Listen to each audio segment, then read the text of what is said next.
It's 5:30. Got it. And Everybody ready?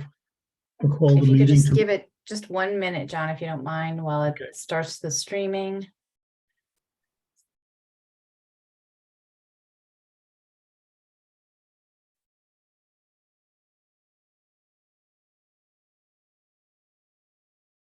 There we go. There we go. Yep. All right, we're good to go. Very good. Good evening, everyone. Going to call to order the meeting of the Norwalk Redevelopment Agency of April 11th, 5:30, our regular meeting. Do a roll call. Myself, David Westmoreland, Lisa Cooper, Mary Peniston. Also joining us are our Executive Director, Brian, and our Accountant, Eugenia Lipinski, and Legal, Katie. Any public participation? Anyone from the public on? None? Seeing none, I'll move on to administration. Now, the first item is the approval of the minutes of the March 14th, 2023 regular meeting. Has everyone read them, and any comments, corrections, changes? All right, seeing none, I'll call for a vote. All in favor of approving the minutes of March 14th? Aye. Approve unanimously. We'll move on to financials. Approve the Norwalk Redevelopment Agency Statement of Revenues and Expenditures for Operating Fund 100 for the year to date February 28th, 2023. Eugenia? Thanks, John. Haven't For seen the you in a year, while. I'm sorry, that's right, long time. For the year-to-date period ending February 28th, the operating fund 100 had actual revenues of $982,000 versus budgeted revenues of $952,000, which resulted in a favorable variance of $30,000. The actual operating expenditures of $1,145,000 versus budgeted expenditures of $1,158,000 resulted in a favorable variance of $13,000, which is mostly due to a favorable variance in personnel expenses and legal expenses of $49,000 that were paid to shipment for 1517 Chestnuts will be reimbursed when the LDA is signed. And the actual net operating deficit of $163,000 versus the budgeted operating deficit of $206,000 resulted in a favorable variance of $43,000. Okay. Any questions, comments, thoughts? Seeing none, I'll ask for approval of the Norwalk Redevelopment Agency Statement of Revenues and Expenditures for the Operating Fund for February 28th. All in favor? Aye. It's approved unanimously. And we'll move on to business. Item number 5, design review. Consider for approval proposal design work at 3135 South Main Street. Turn that over to you, Brian. All right, great. So yeah, you'll recall this at the last meeting. We had the design reviewer present on the project over there. It's the Residence Inn expansion. There's been some back and forth since with the project applicant and our design review team, but we wanted through their the discussion, there's a couple outstanding issues that we wanted to bring up tonight. And I know the applicant is prepared and had sent some materials in terms of their specific responses, mostly related to some minor comments regarding the door recessing and some windowsills, but I'll let the applicant kind of just go over some of the outstanding issues as well as their responses, and then we can have a discussion from there. So I'll kick it over to you, Colin, I think. Yeah, thank you. So thanks for the opportunity to speak before you again. As Brian mentioned, we've been back and forth with BFJ, peer review, Frank Fish and Taylor Young. I've had a couple conversations with them over the past few months, and we've discussed the project at length, and they've reviewed the documents a few times. For the most part, I think their comments have made the project better. The 3 sticking points we have outstanding are, let me actually share my screen so that you can see that.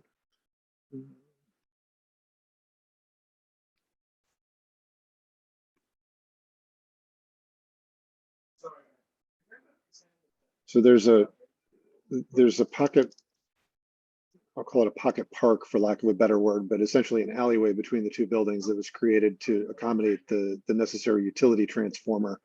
And then we tried to reuse as much of the space as possible for function space that would be associated with the hotel. Initially, it was our hope that that could be located further towards the street and adjacent to it, and maybe create a gate that could lead that to be semi-privatized or opened up to the public at some point if there was an event going on and people could filter in and out of that space. But in discussions with the utility, that proved to be, in contradiction to what they were looking for in terms of securing access to their transformer and being able to pick and replace it in the event of an outage or a malfunction with the piece of equipment. So we felt like we made the best compromise for the space and created this little outdoor space that was an annex off of the indoor space, the hotel function space that could be used by the people that were renting the space. And there's a little bit of private outdoor space available. So creates, an urban courtyard. It's not a particularly generous space, but I think, in my own personal experience, sometimes these spaces can be quite special. So it's like, if you're surrounded by brick facades with nice lighting and some nice furniture appointments, it could be a nice spot for like a wedding reception portrait or some sort of a party.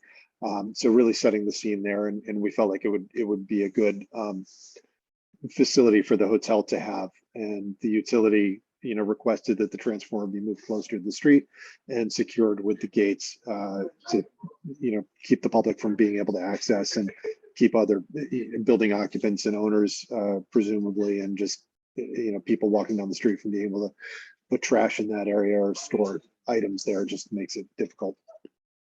So that was one item, and I believe Mr. Fish was accepting of that because it is the utilities requirement that we're working with.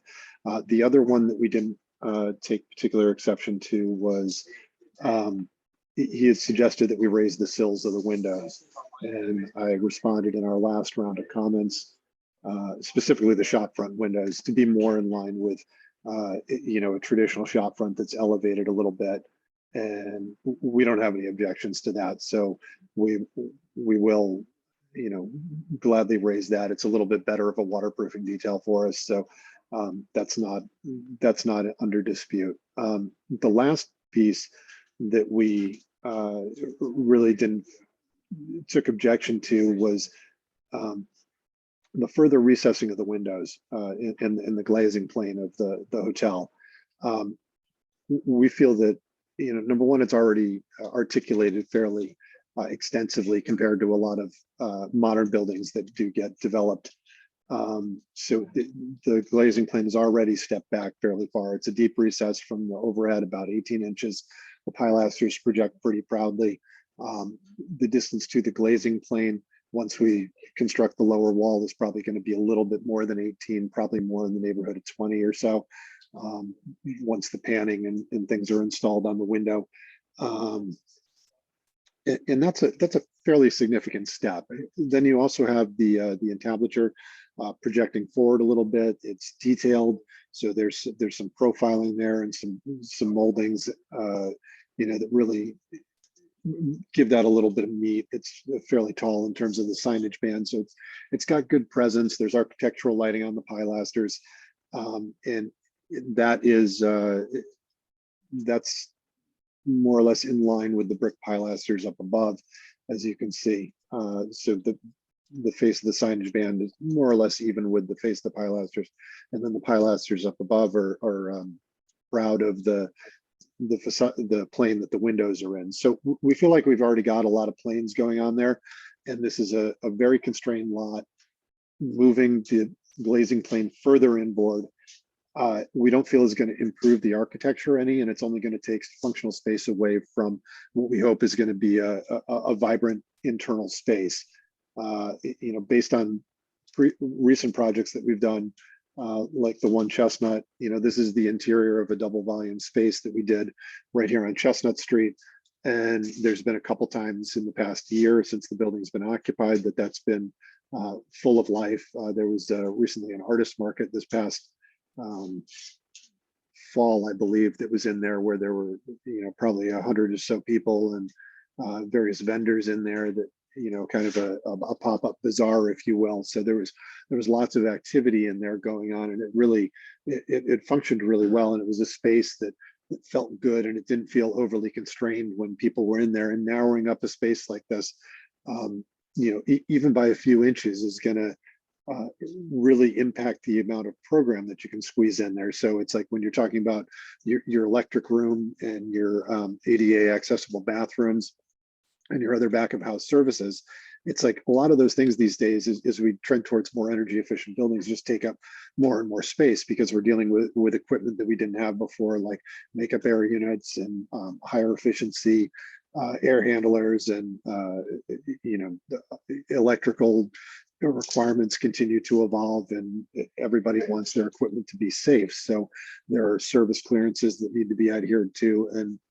sometimes inches do matter, and it's like compressing that space further is just going to be detrimental to what we can do in that space. And I didn't feel that the benefit was really there. It just seemed to be a comment that they were harping on, and really wanted to leave that decision up to you. It is worth pointing out that the door plane is essentially where the existing door plane is. And we are, by setting the pilasters back 18 inches from the property line or the right-of-way line, we are gaining almost a foot of sidewalk from what's there in the existing configuration. Then we've got these nearly 14-foot wide pockets that give you an additional 18 inches. So it is an increase in the sidewalk width from the get-go, and the recesses are going to give you a little bit more in terms of that feeling of expansiveness. And this is a congested area of sidewalk, so the extra foot is going to help, and the extra 18 inches is certainly going to help. But moving the glazing plane back 6 inches, I just don't see that that's going to do anything more beneficial than what's already being done.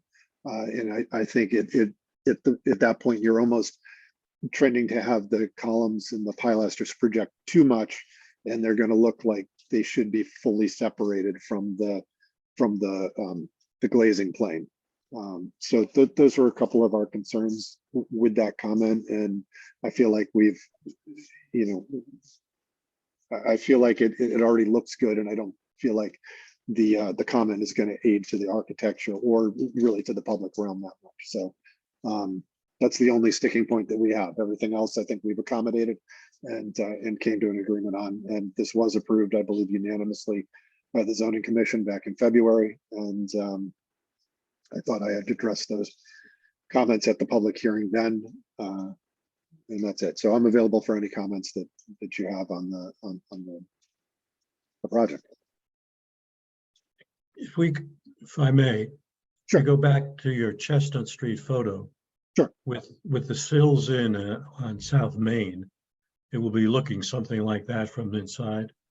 Yeah, correct. Yeah, and it's we probably go a little bit higher than the existing hotel, which I think I included a picture of that. The existing hotel, they're fairly low, so we'd probably pick it up a little bit higher than that. So probably somewhere between this and this one, I think is about 18 to 20 inches, and the hotel is probably only in the neighborhood of 8 to 10, so probably a happy medium. But I wouldn't think we'd go much higher than at the Chestnut Street project. Okay, that looks very nice. I'll open the floor to any other questions. I have a couple questions. This is David Westmoreland. How are you? How wide is the space, the function space? I had that dimension on there. I described it in the narrative.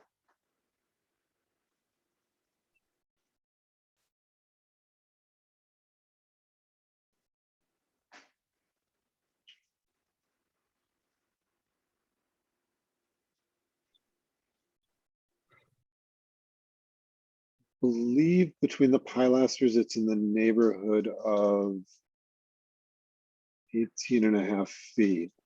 So you're starting to get into that too skinny realm. You know, it's really starting to compress vertically, and you need some width. We do get some relief in the architecture there, but my concern is more just being able to create an elegant and dramatic space that's similar to the existing hotel lobby and, you know, our recent work at Chestnut Street that has a grandeur to it. It's going to be a little bit lower because one of the things that we did react to with the peer reviewer and was bringing the entablature down. That was one of their comments that we did. So, So the we already only reason I stepped. asked- Yep.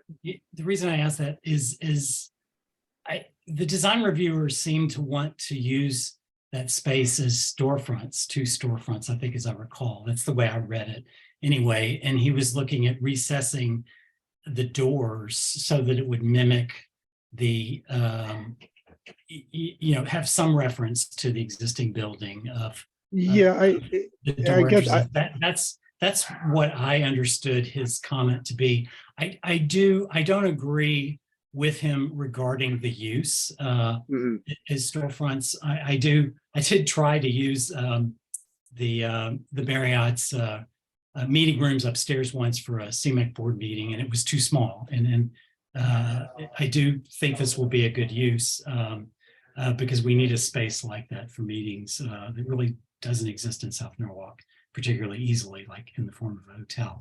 So I don't have any issue with that at all. But it looks like on the drawing you're showing now, at least the drawings we looked at and the reviewer looked at, it had 2 sets of double doors in the 2 middle windows. And it looks like now you've changed those to single doors on, you know, pushed up to the very ends of each side of the building. Am I reading that correctly? I think so, yeah. So we do have, this is an egress door on the right-hand side, and then we do have an entry door on the left. That, I mean, we are somewhat flexible on this door that could probably be positioned in any one of those alcoves. They're designed to be identical and flexible. This one is an egress door that's picking up the stacking stair and discharging out into the street. So we do need a door down there to make that programmatic element work, but we are flexible on where that door is located. I believe I just located it on that side because that was the wide end of the space. Yeah, so that was kind of where the space was the widest, and I could accommodate an entry and you know, mechanical program down at that end and create some definition of space there that was symmetrical along the facade, and also just balancing the entry door look. So I actually think I like this better because the problem I had with the 2 double doors and the 2 middle ones was just that without recessing them, it just seemed weird. It seemed like you were going to just fall out of that space. Yeah, and also just kind of creating a space that wasn't broken up by doors. You know, it's not a particularly high occupant load space. Even for a function, a single door is going to accommodate you know, well over 100 occupants for means of egress to the street. So I felt like putting the doors in the middle was just going to chop up the space, and then, you know, people are going to be entering into the middle of whatever's going on as opposed to the side. So there was that logic as well. You'd be able to set up some sort of a receiving here, but again, this is preliminary program. It is, you know, functional, I think, but we'd like to refine that as we go forward with the project. okay, thank you. Yep. Any other comments? Mary, Lisa? For me, I think I like the comments that David, you know, his questions. So I kind of along with David's questions. Okay, So I did have one other thing that I thought it has to be covered, if we've talked through all this. In the consultant report on the existing building, that was submitted, with the zoning package that I saw, she recommended, that key elements of the facade be preserved and reused somehow in the new building. And I wondered, what the plans were for that. Do you know which report that was? I'm only aware of the one from, I can't remember his name, Mr. Devonshire, out of New York, that was submitted with the application. It was the one that talked about the tremendous brick spalling, and which I didn't No, agree with at all. It yeah. overstated the spalling and the condition of the bricks. Okay, yeah, I think that dramatically. was Mr. Devonshire's report. Sorry, you said I thought it was she. I thought it was a she. So That's sorry. okay. No problem. Yeah, he. I'd have to defer to the owner as to what they're willing to do, but you know, our charge was to look at this as a new construction build, and so far we haven't received you know, information to the contrary that they have any intention of doing otherwise. Alan, I think you're on. Can you shed any light as to your current thoughts on salvaging any materials from the building and reusing them? I think the problem is, you know, as a lot of reports have highlighted, there's a lot of structural issues with the building, and the ability to try to retain anything, well, while we can try to do that, not sure how practical that will be. But obviously that's something we could take into consideration.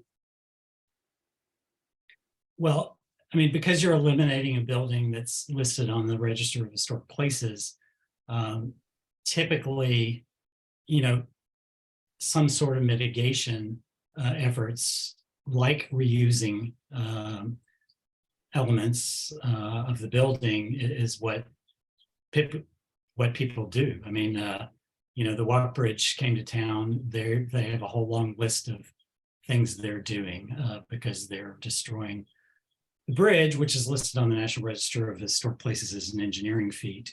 So they're spending millions of dollars on mitigation efforts. So, you know, we would like to see the same kind of effort, obviously in proportion to the investment of this project. It's not $1 billion like the Walk Bridge. So I think our expectations are reasonable.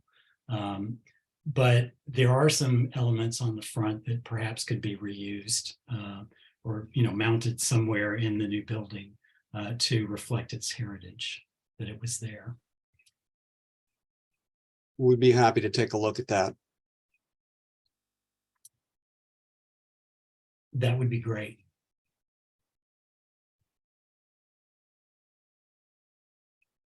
Okay. No further questions? We'll move forward. David? No? Mary? None? Good, thank you. Well, I would make a motion to table this until they come back with their review of historic elements that can be reused. Well, Liz, anything on that? Well, I think the best that good evening, and I apologize for joining late. I was having difficulty logging in. I think the best that we're able to do is to, as Alan Cosby indicated, if those freeze elements can be somehow removed from the structure prior to demolition and saved and not fall apart during that process. I think I may be speaking out of turn, but we'd be happy to incorporate them in some way, shape, or form within the building.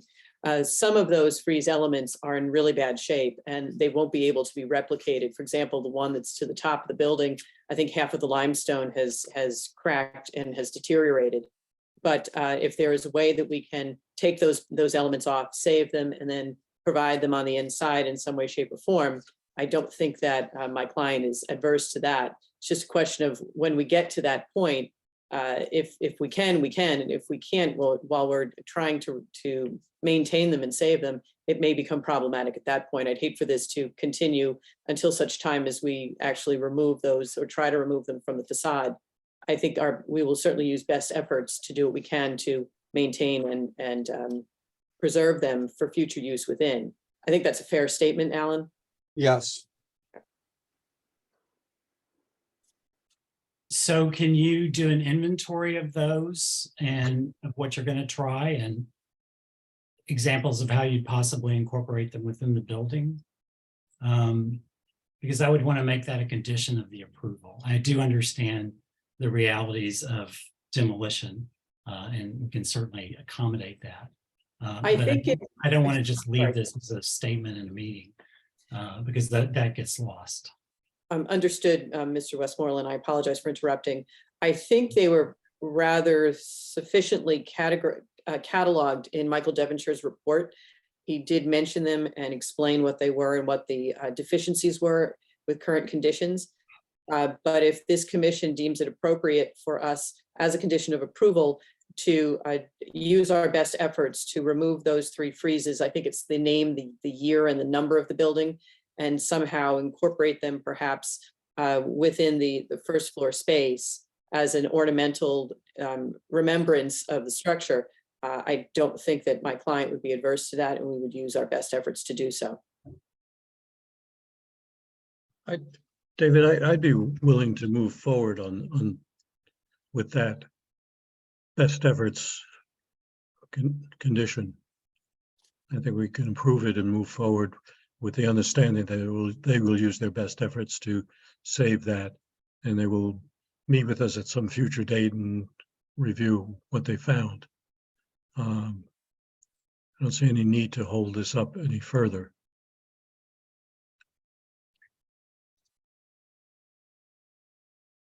Not to put you on the spot, Commissioner Peniston, what do you think?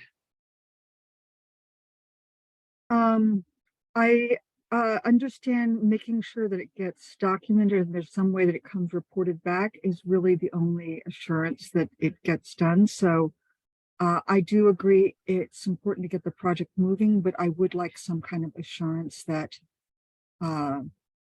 it gets lost as a conversational point. So some way to document it. And even the way, that in writing that the intention would be to do such and such, and that there would be a report back about what happened and how it got used. I think then at least there'd be some kind of accountability back for what you're looking for. That makes sense.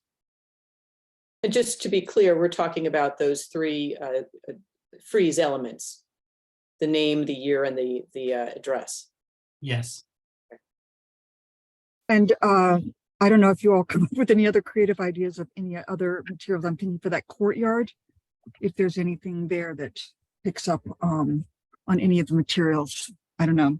But yes, I think that's the historic. I think David's looking for the historic piece, and being on the first floor would be great. Well, it might be cool in the courtyard on the brick walls, but I'm not designing there. So.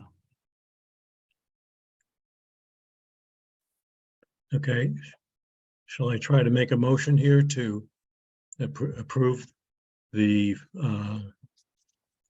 redesign as we've discussed, subject with the understanding that they will come back to us in a month or 2 from now to explain what your best efforts reveal and how you intend to use those freezes if you can? I'm sure you could put it in better legal language than that.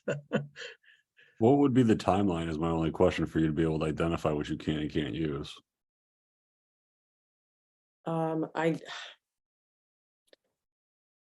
I don't know if you can answer that. I can't. No, I can't answer that. Well, why don't we do this? Why don't we, if this is acceptable, I would be happy to report back to this commission in a month to let you know where we are and what we've discovered. And if we don't have anything at that point, I'll certainly report that, and you can just bring us back a month after that so that we can let you, that's 60 days for us to give us enough time to figure out what we're going to do and how we're going to do it. And then you will have that continuing dialogue with us. Would that be acceptable?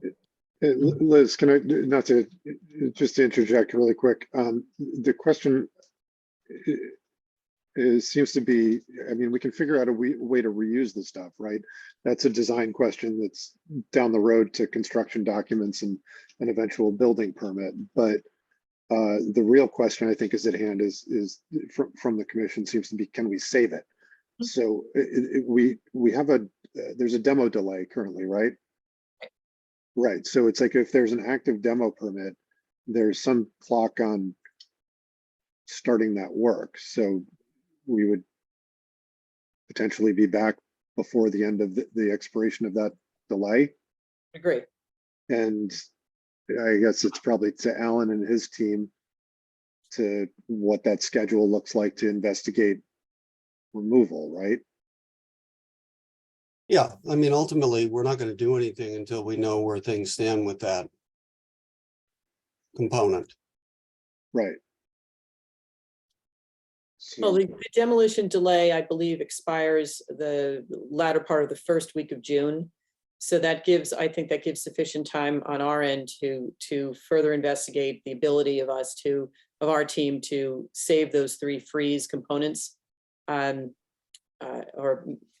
however many of them as we can, if we can't save all of them. And at that point, probably have an idea, at least from our end, a very preliminary idea of how they can be reincorporated either into first floor space or perhaps in the courtyard or somewhere else. And we can report back to you at that point prior to the demolition delay expiring. yeah, I think the important thing is that they're 2 separate elements, right? There's the design exercise of incorporating these elements if they're able to be salvaged, and that's separate, from the preservation of them. So the project, shouldn't be hindered from moving forward, I guess, is what I'm wondering, if there's a way to separate out that, returning with that information. And, Alan could have consultants continue work on the construction drawings without being hindered by, a lagging approval from the redevelopment agency. That makes sense. Well, it's fine if you come back twice, one on the feasibility after you've looked at it, and then later on what you've decided in terms of design. That's fine with me. Just so I'm clear, the scenario would still be provided your approval pending Yeah. this condition being satisfied, correct? So you wouldn't feel comfortable moving forward. Is that what you're saying, Colin, just to be clear? I'm just trying to understand the process and make sure that, that our client's not hindered from moving forward with an approval based on preservation of some elements that might deteriorate when they're removed from the building. And then, we're fully executed zoning approval, it seems like at this point, except for you guys. And, we'd be back for building permits. So I just, If I understood Mr. Westmoreland and Mr. Igneri and others, there seems to be a desire to move this forward, to act on what's been proposed with the changes that Colin suggested in response to the BFJ report. And conditions of approval could be one that we return to you at some point in the future to explain whether or not those elements, whether it's feasible to maintain them. And if it is, then what we plan to do with them. So action could happen tonight with those 2 steps as conditions of approval. I think that's what I heard. That's what I intended, and the way you No, summarized it is okay with me. yeah, and I think Liz, you nailed it for me too. I think that's what, I move. why you what do the Liz words. said. So David, are you gonna? I said, I move what Liz said. I second that motion. We're happy to come back. We will keep you advised, keep you in the loop, let you know what's going on. But to get an approval tonight, move the project forward, that would be very beneficial at this point. Okay. Yep. We understand. I make a motion to approve the design work as discussed, subject to updates on the facade inclusion. Does that work for everyone? No one's Yeah. objecting? So do I hear a second on that motion? Second. Okay, all in favor? I can't see everyone, so please. verbally. Aye. Aye. It sounds like it's a unanimous vote. Thank you, everyone, for your time tonight and your Thank you, attention. everyone. Thank Okay. you. Thank you so much. Liz, you're gonna have to rework that motion. Thank you. All right. Good night, everyone. Good night. We still have. Is everyone satisfied with that, the way the outcome here? Now that Yeah. we're, okay, so we've approved that design, and we move on to item 6, which is new business. I don't see any. Ryan, do you have anything you want to discuss? No, I think we're good. Okay, do I have a motion to adjourn? So moved. Okay, all in favor? Aye. Thank you. I thought that was a good meeting. Thank you. Hey, Have a good Brian, evening. can Yeah. you send me the link for the listening session from the Webster Lot thing? Can you send that out? Yeah. Katie, you have that, don't you? On the website. We'll get that to you, David. We'll send it to everybody. That'd be great. How'd it Yeah. go? I went well. I think it was a lot of good feedback. I think the community was more focused on how we do it versus whether we do it. And I Okay. think I sent out actually an invite. We're trying to reconvene the community advisory committee that we did during the South Norwalk train station plan. To try to do some more localized, District B focused outreach as well, in addition to the larger public sessions. Good. Yep. Great. Yeah, I thought you did a very nice job of handling it. It was a good open dialogue, and I was surprised how much people wanted to restrict parking. Yeah, it was interesting. I think, and what I really appreciate, I actually just met, I don't know if you saw the woman that owns Sono Entertainment, the recording studios over there. I wasn't watching it, I was just listening to it. Yeah. Yeah, she's a tenant, and I actually went and met with her one-on-one today, and I think I'm going to do the same for all the find business owners as they're open to have those one-on-one discussions. I think the more outreach, the better throughout this whole process. And I think everyone's been taken aback. I think they're about how early on we're doing it, and I think that's the key point that I want to reinforce is this isn't already done. This isn't a done deal yet. We're still trying to obtain input, and I think that's been helpful. Yeah, I felt like people felt like they were being listened to. That's why we call it a listening session. Well, people don't always listen and listen. Exactly. I had to advertise it as such. I was trying not to talk. I usually don't get in trouble that way. Yeah. All right, good deal. Yeah, we'll keep you Thank posted. you. I'll Okay. do a more comprehensive update next month. All right. Thank you. Take Thanks. care, everyone. Bye. Thank you. Have a good night. Good night. Everybody.